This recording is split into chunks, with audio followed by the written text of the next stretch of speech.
Alright, what's up? So when I first started working out in 2020, I started with push-ups. Push-ups was the only exercise that I did, and it's the only thing that I wanted to be good at. So I just started randomly doing push-ups throughout the day, just 1 to 2 sets to failure or close to failure, pretty inconsistently. And in about a couple of weeks, I was actually able to get to a pretty high level with my push-ups. And anyway, I was able to get to a pretty high level with my push-ups. High level meaning I got around like 30, around 33 reps or something like that. But then after that, my reps stopped increasing.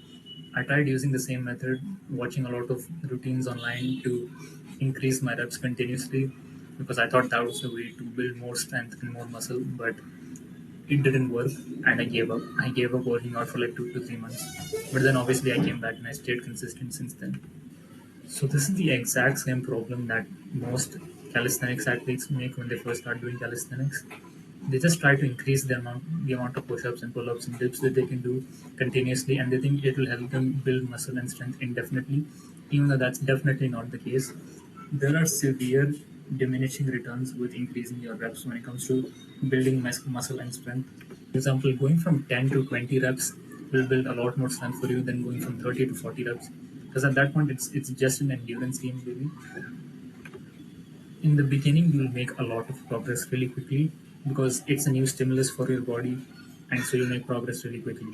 You'll start to see gains really quickly, like you'll start to see the little tricep line and everything. But after a certain point, doing the same thing over and over again will not build you that much muscle or strength. Of course, there are athletes who have built insane physiques by just doing basics for thousands and thousands of reps. But number one, their workouts are completely different. And number two, more importantly, they just have insane genetics. Most people don't. Most people are not predisposed to build that much muscle that quickly. Reason why most of us stop making progress like that is because of a lack of intensity. We're just not able to give enough intensity. Like I know there are studies that say you can build muscle with up to 30 reps. But the problem is that you have to do like 3 to 4 sets at least.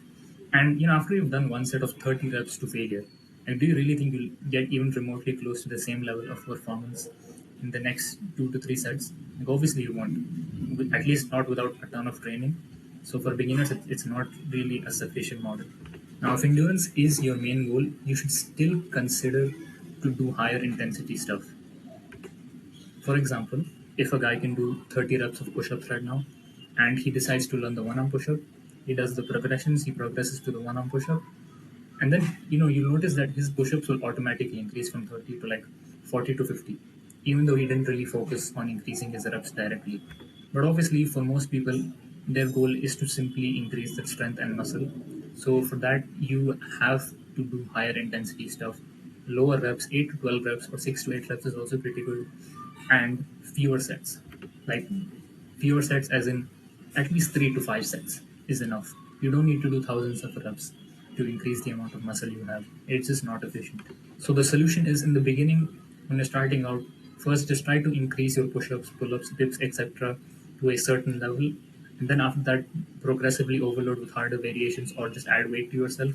So for push-ups, I'd say at least get to around 25 to 30 reps naturally, or up to 40 if you want to. Again, everybody is different. Some people just start off with a lot more strength that they can transfer to push-ups, whereas others they struggle to get the first push-up. With pull-ups around 6 to 8 reps, even up to 10 if you're genetically predisposed with more strength. With dips around 15 to 20, even up to 25 is pretty good, especially if you have better genetics. Again, everybody's different. And then after that, just progressively overload in different ways, which I will make a video on later on. So, moral of the story, thousands of reps isn't just the solution. You can still progressively overload with calisthenics, just like you can in the gym. Alright, see you.